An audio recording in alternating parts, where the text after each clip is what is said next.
All right, everybody, let's get started. Make sure, excuse me, make sure you sign the sign-in sheet.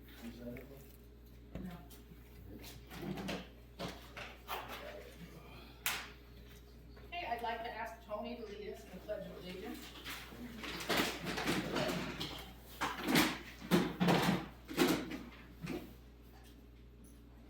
Please join me in the Pledge of Allegiance to the flag of our country. I pledge allegiance to the flag of the United States of America and to the republic for which it stands, one nation, under God, indivisible, with liberty and justice for all. Thank you. We'll call the meeting to order. We're going to do something a little different this year. We're going to ask you to hold your questions until the end so we can get through everything we need to get through. First thing we're going to do is give the floor to Shannon so he can give an update on the fire department, because a lot of you weren't here when we had the meeting. So, thank you, Sharon. Yeah, I asked Sharon if she could give me the floor just for a couple of minutes so I can give everybody an update from last year's fire. So the Jake's fire, for those of you that don't know, there was an official evacuation. We were evacuated 4 times in 5 days. A lot of people left before that, and the ones that were here, we weren't gonna leave. Elko County, ELM, federal folks, everybody had lots of good things to say about the defensible space around our houses. There was only two places in town that were red flag. Most of them were prep and leave, which means they just come in and do a little work around them, and they scoot. There were several that were considered standalone, like my house is considered standalone. It's got metal around it, gravel around it, and even though when the fire got close, they did put people there, but it would have been, if the fire would have come up the canyon, it would have been considered a standalone. And they had fabulous things to say from Midas as a community to the response to the fire. There's a letter on the wall that Matt Peterson, who's the fire chief for Elko County, put out for the residents of Midas. As you know, it came below the dump, but the fire was stopped up here on the old Saban line that he cut originally. And I had actually recut that line last spring, me and Kenny Alderuther. I did it with my equipment, my time, my money. And they actually followed, the dozers followed the second line that I cut from Barb's house up when the dozers went up there. That's the line that they followed, and that's, you see the pictures, that's exactly where they stopped the fire. It was actually on the old Saban line that recut. I recut it again this spring. Even though it was thrown up again, it was getting, the fire danger was getting so bad that I didn't want to risk cutting it yet again. The fire cost, interesting. So the Jake's fire was $13.2 million is what they spent on that. Castle Ridge fire was $3.7 million, excuse me. So the new tender actually came from the federal reimbursements for the department, and the time that we spent, there was one more fire. There was a big Butte fire that Mark and I were dispatched on just with the tender, but that's actually what paid for our new tender. Our refresher training was in May. I'm sorry for the lack of notices. I had family emergencies, and I was gone for six weeks. Monica had family emergencies, so we're working on that to get that better and get noticed proper timing. We had great refresher training. Elko stepped up. They changed their refresher training, so they're doing a lot more on the ground stuff like this year. We had great radio training, great truck training. It's making us a much better, more efficient department. Which going forward, we're gonna need. I attended some meetings, on the state meetings. A lot of the problem now is it's not equipment, it's staff. They can't get enough staff, especially the rurals. So if there's anybody that wants to join as an active member, that doesn't mean that you have to be out on the line fighting fire. You can be running the tender, bringing water back and forth. There's always stuff that needs to be done here. If you want to, just come talk to me, and we'll work something out. The other thing that most of you know, because you heard me complain about it, was I did take an EMT course and passed the National Registry exam at the beginning of last month. So I'm now working with, UNR has an outreach program, and I'm gonna be setting up essentially a trauma station here, a trauma cabinet, for, I'll have the skills, Cody has the skills, there's other people around that have healthcare skills, but there will at least be some equipment here to support it if we have something, if somebody breaks their neck, there's just some sort of equipment that we can hold somebody together until we can get EMS here, which is also something I'm working on. This is gonna be through the American Heart Association. There's gonna be grants for the fire department, and I will be working with Humboldt EMS, to coordinate much better with them, so that if something does happen, we can hold somebody together. Where are we gonna land a helicopter, or do I need to get a paramedic out here? And we need to get somebody on the ground until we can get them. There's also some grants. There's at least one with the Nevada Fire Chiefs Association, and there's one other one I'm looking at that may provide money for fire mitigation. We will see how that goes. I will ask, because I'm not very good about asking for help, but I will ask if that money comes through. We might need, we get to rent some equipment, and we could maybe re-clear some of the fire lines. I tried to get the road on both sides of the main road coming in town. I was working with Hecla, and they had a new CEO. They weren't able to do it in a timely manner before it dried out. They did go down and push the dump for us, and they scraped some around there, but what I wanna do is get those old lines established on the roads coming in, so we have yet a bigger fire break. Next year, I don't know what that means. We can bring in a blade and take it down to mineral earth. I know that it's gonna be the east side of the road, I believe, is where the fiber optic comes in, so we need to be careful about that. But that's where we're at, and that's where it'll be next year. And I'll let people know if the grants came through. Well, I already have the grants for the American Heart Association, UNR, those are done. I'm just working on the particulars of that, but the other ones, it'll be next year for the mitigation. And I don't know, like I said, I think the mitigation will be for clearing it, it's maybe for spraying. I don't have all the details on that. But I want to give everybody that update for the fire department. If anybody has any questions. Turn it back over to Sharon. I'd like to say thank you to you and everyone who's helped you. Absolutely. Very much. Appreciate it, my pleasure. And I'm gonna turn it right back over to you to read the minutes. Okay, go. Okay, I just have one question on the fire department. Does anybody send in donations? You can, we actually found out going through all this process for for all these donations, that the fire department was never set up correctly as a 501c3. Mm-hmm. So we're working on that, we'll get that done, and then we can take donations. But I would say right now, if you were gonna give donations, absolutely. But there's some money coming in from all these, there is a bunch of grant money. And then it's gonna be, some of it's for equipment, some of it's for training, and some of it, so there should be some money coming in. And the department's we're not bad off. Yeah. We have, what we need to function. Again, it boils down to people. Yeah. And there are some more people that are coming on. There's been some people that want to join the department from Honda and Battle Mountain. So it'd be nice if sometime, like last year, Ken Remmer and I, we were on that brush truck for 4 days. We were on that truck for 4 days straight. But now, and we also did, and I'm sorry, I forgot about that, we're also doing the mutual aid with Honda. That's never been set up officially, and it's because Humboldt County is so difficult the way they fight fires. We have to work out the official language. Right now, all we have to do is call Elko Dispatch and say, please. They will call Winnemucca Dispatch, and then they will dispatch out Elko. They're our closest resources. They have structural defense. They're much better trained for that. They have the equipment, they have the SCBAs, and that's what we did last year when they came out. They were doing defensibles around the houses because they're better trained for that. And we are wildland. But that has been worked out into the official language is coming from Elko. We'll get that. Okay, so.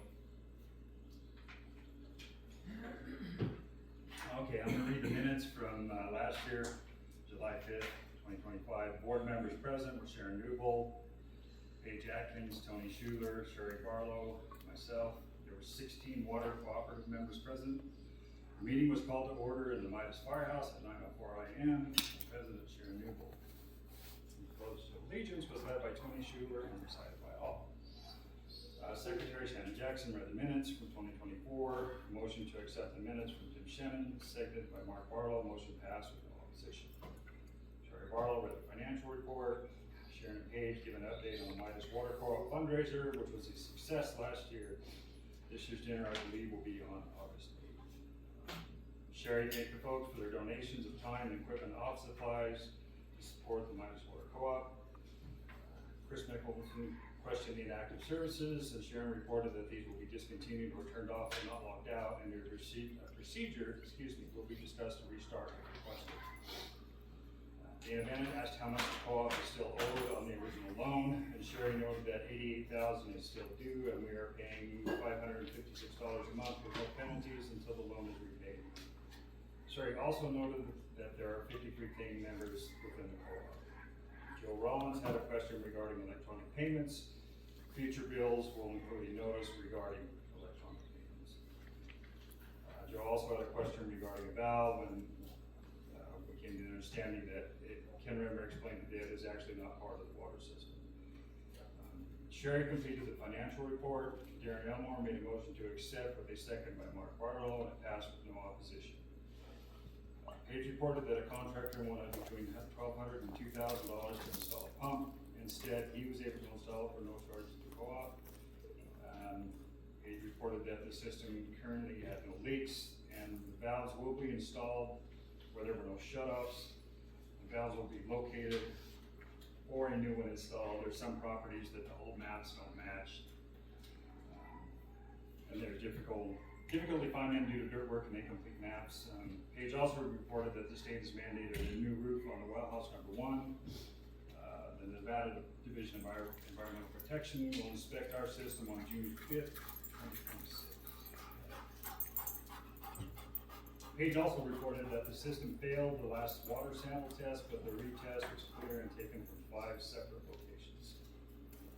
And I also believe that's not I can't remember the name of what it tests for. It's not. No, it just shows coliform. Which is a pre to E. coli. Okay. So there was no E. coli. Paige reported well number 1 was clean as mandated by the state, and the contractors reported it was one of the cleanest they had ever done with only about an inch of sediment. Well number 2 was scheduled to be cleaned, but the contractor was involved in an accident on the way here, and the cleaning was rescheduled. The defendant asked if Hecla was still paying a cost of sampling, and Paige replied that they are. Sharon asked for a motion to accept the updates. Darren Elmore made a motion to accept with a second by Chris Mickelson. Mitch Unger requested to add a spigot to his property. Sharon thanked the co-op members for their conscientious water management. Paige reported that well number 1 was making 40 gallons a minute and well number 2 was making 12. Sharon explained that Paige and Sherry are up for re-election and have agreed to continue to serve. She asked for any additional nominations. Eric Stern made a motion to re-elect Paige and Sherry to the board, with a seconded by Mitch Unger. Motion passed with no opposition. Paige talked about the water fundraiser for this year. More sponsors are always welcome. Pam had a question regarding the scheduling of the water dinner, noting that it might conflict with the NBU, and the dinner was rescheduled to avoid conflict. Sharon asked for a motion to adjourn the meeting. Motion made by Cody Unger with a second by Eric. Passed without opposition. Respectfully submitted. Thank you for allowing me to serve on the board. Like I said, I'm stepping down to give the time that I donate to the fire department, because I'm spending so much time, so that's where I'm gonna spend my time. Thank you. Motion to accept? Motion. Second? Second. All in favor? Next, we will turn the floor over to Sherry to go over the financials. You do have your water statements on your chairs. If you have any questions, we're here to answer those. The current balance in the checking account as the end of May is $50,689.79. I don't have June's statement, so that's why it's in May. Any questions on that? I know we ask this question every time, and I apologize. Could you explain on the last page, again, the very last one? The retained earnings, What January, does that mean? Sharon? That is, okay, we have what we have for income, then we have our expenses, then the retained earnings is the difference between the two. And it carries forward year to year. So the year before, whatever it was, it started out as -12,000, and then we actually had an income of 5,448, so we ended up with, still a negative of 7,000. That doesn't mean we're not in the. No, we Well, that means have 50. because of all the other Yeah. expenses and. And the depreciation. Depreciation and all. Yeah. Okay, fine. Thank you. Anybody else have questions on the financial statement that we can answer?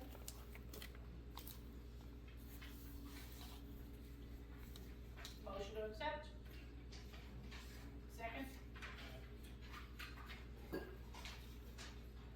All in favor? Thank you. And next, we're gonna have Paige go over the maintenance for the year. Okay, so this year, as he mentioned in the previous year's minutes, we did, get a new roof on the well house. Myself and Mark Barlow and Ken Rimmer and Shannon were able to complete that and it went real well. We put a metal roof on it, instead of shingles.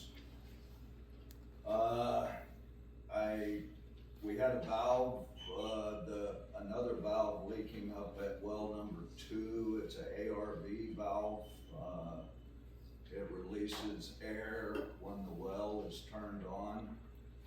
So it failed, and when the well was running, it actually water was coming through the valve. So, not a lot, but it leaks, and so I got that fixed.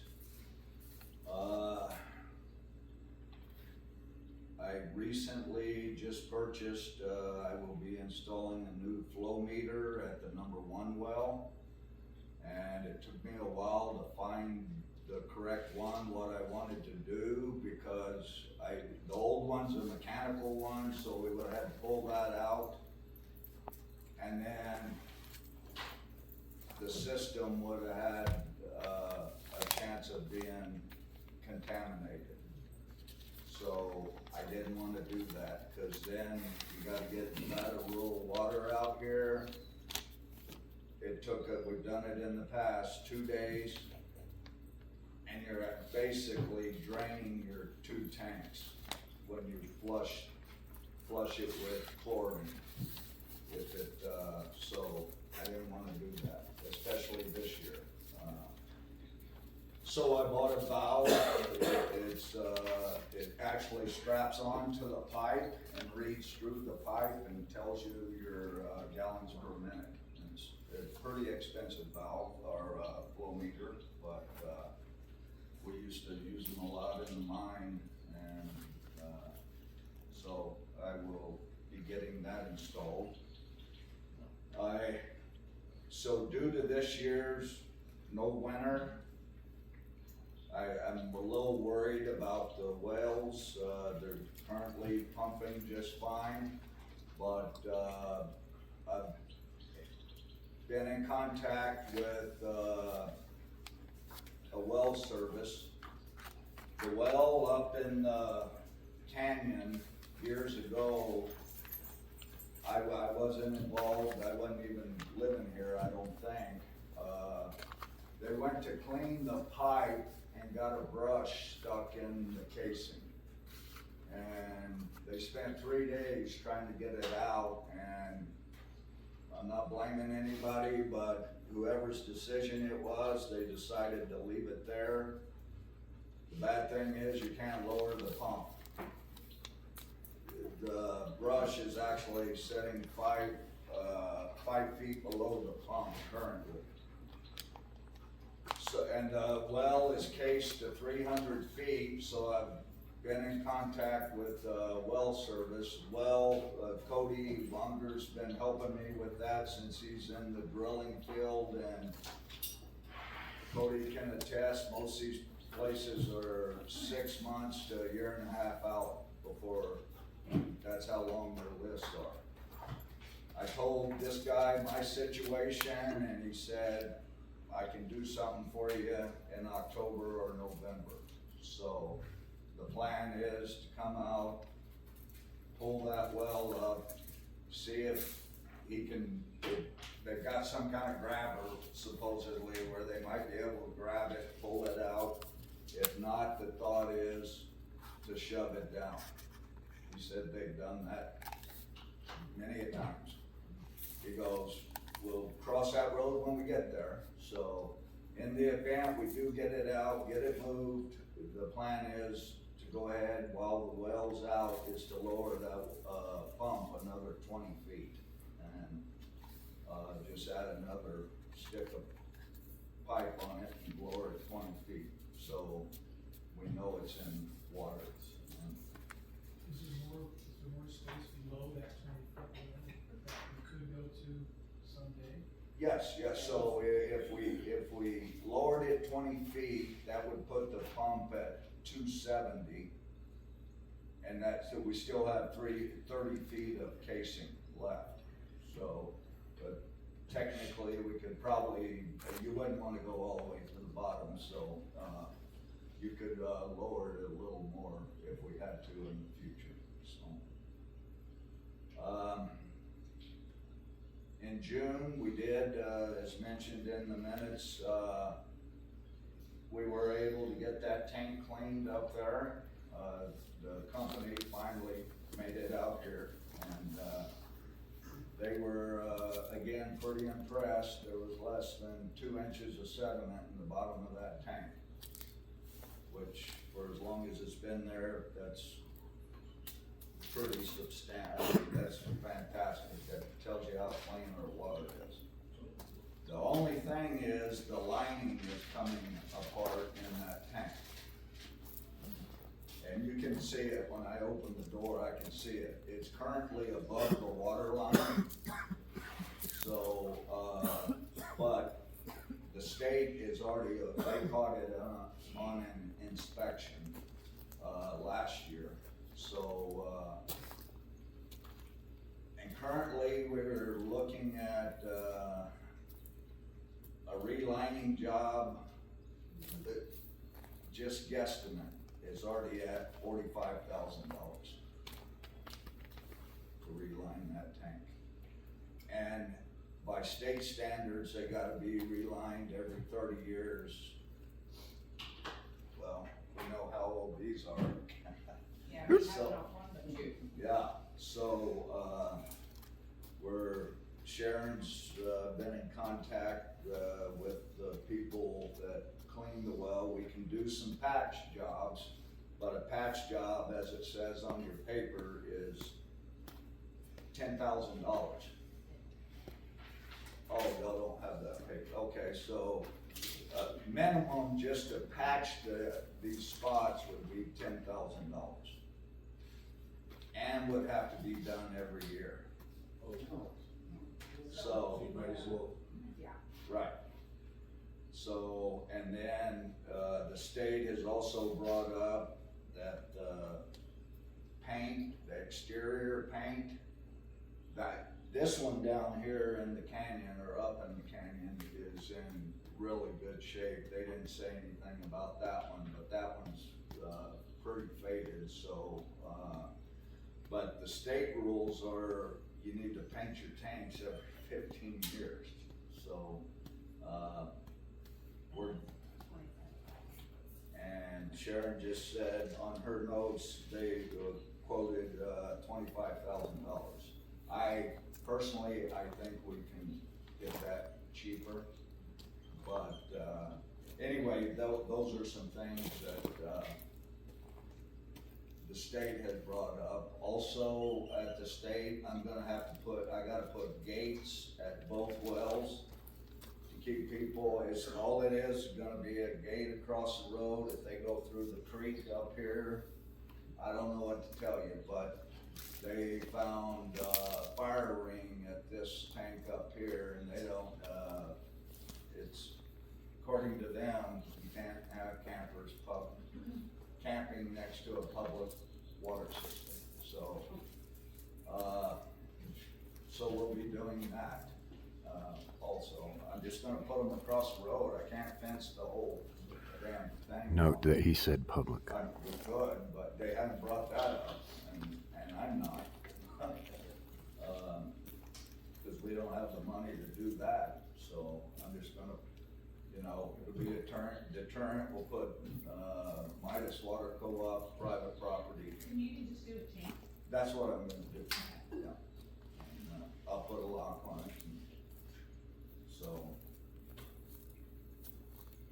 And, we did have to, during the fire, we had a drainage, flush pipe at the well up the canyon that was, run over by a fire truck, so I repaired that. I've got it mounted to the building now, so, got that all repaired, and we had stuff in town for that, so that was done, and Also, I'm sorry, I didn't mean to interrupt, wanted to thank Hecla, because they're the ones that came up and did, after the fire, we were worried about debris flows. So Hecla came up and did a bunch of work at the wells. they put a berm Yeah. behind the well house to catch any rock that might come down and, to keep it from, and Hecla does continue to pay for our water samples, which we're very grateful for and should be, still doing those monthly, so in fact, I'm going Monday to Elko, so, the state has surprised me from a test 2 years ago, said they didn't get a test from me. I found the paperwork and said you did, and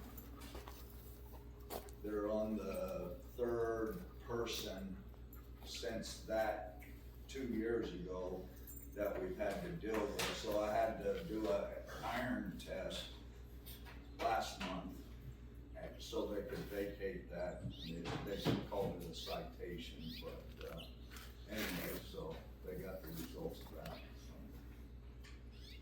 So that's, and we're still, where's Chris? We're still, me and Mark went up and tried to find his valve. We talked to Conway, who was one of the original members that put in this water system. He told us there's a valve up there, and I went up with my metal detector.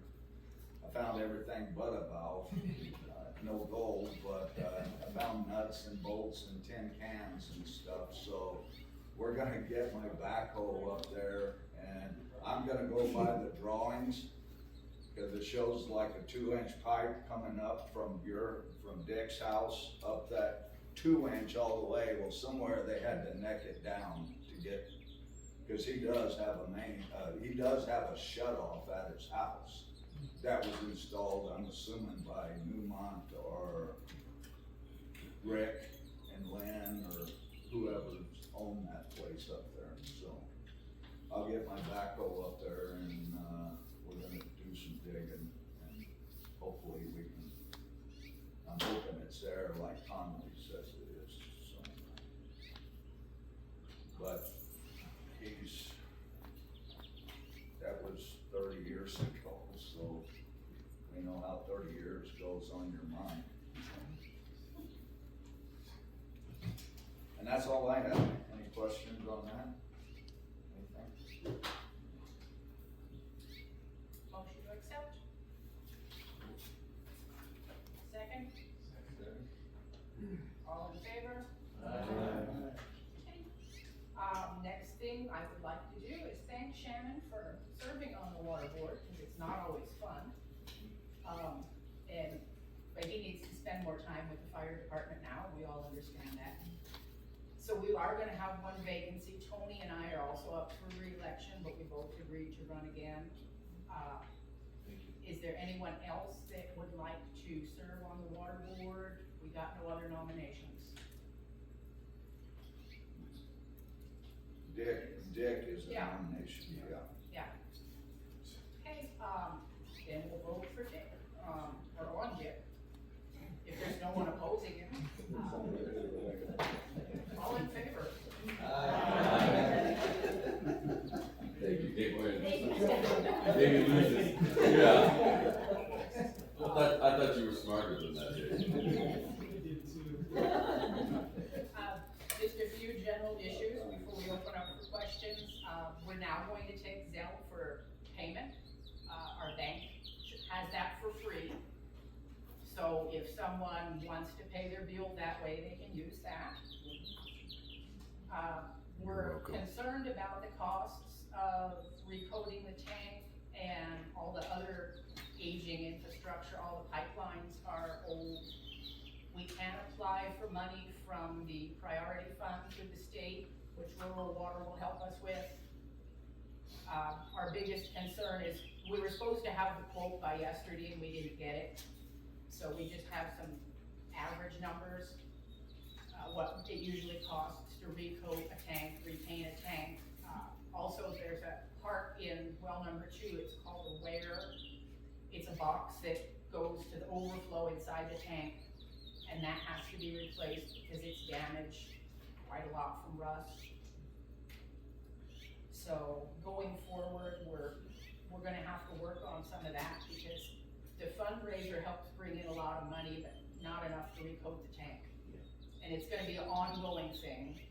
I would like also, I reached out, Barrick, a lady that works at Turquoise Ridge has informed me that Barrick is actually, they're pretty community oriented, and if you don't know, Barrick owns a lot of property around Midas. Just pull it up on Onyx or whatever. They own a lot of property, so they got an interest here.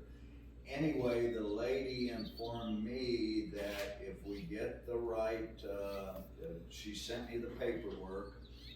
You gotta get pricing, exact dates, when work can be done. You can apply for money from them, and if they agree, they can donate part or all of a project. And like I'm thinking about hitting them up for the well thing to get that, because I'm sure that's gonna be, I'm assuming $10,000 to $20,000. So, and she said if you got all your ducks in a row, she's telling me cut them a check. So, that's it, and I would think so. They just donated $8 million to the city of Winnemucca for a swimming pool. So, it'd be nice for us to get part of that $8 million, so. Or a pool. Or a pool. Or both. So I will be, reaching out, but on the paperwork, I've already looked at it. You gotta have specific dates when the project's gonna be completed and stuff, so that's getting lined up with contractors and they, cause they're not just gonna say, oh, it's gonna cost you $15,000, here's a check, and you just hold the money. So they wanted, that's a good thought though. I mean, I was glad the lady reached out to me. I actually worked with her at TR, and she was in town a few weeks ago, and I mentioned the well, and she got to work Monday and emailed me the paperwork, so. She is very confident. Well, she's on their community relations, deal. And I told her, I said, whether you know it or not, Barrick has a lot of property around here, and she didn't know that. I said, pull it up on the map, they own a lot of property around this valley and canyon.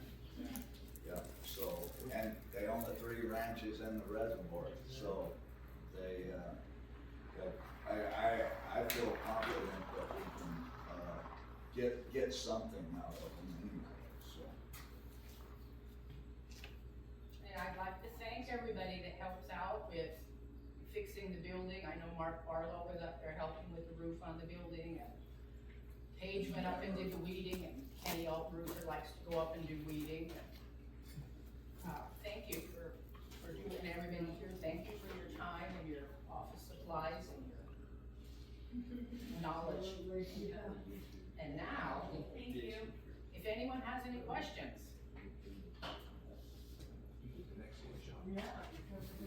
Was there any damage by the fire? Excuse me? Was there any damage by the fire, the water? Oh, yes, actually there was up there, the overhead, power line, was burnt. And, NV Energy got right on that, same, night. In fact, they were up there, I went up there, they were up there at 10:30 at night replacing that. So, the pole wasn't damaged, but the fire got right up to that well house and, Yeah, it scorched the foam spray that's sealing your Yeah. tracks. and, it did burn the overhead wire, so they replaced that. And that tank was good up there, everything was good up there, it burned right up to the tank up there, but. It doesn't burn, it might melt something. Yeah. Yeah. One good thing about that building up there, that's all cinder block up there and metal roof. This one is wood, and we put a metal roof on it, but, and then obviously we went up there and shut off the propane tank and all that, so, but, the fire, the heat from the fire, there's some holes that are foam so mice don't get in. It actually melted some of that foam, so, but it survived, so. Any other questions? Alright, motion to adjourn. Second? Meeting adjourned. Thank you all for coming. Thank you.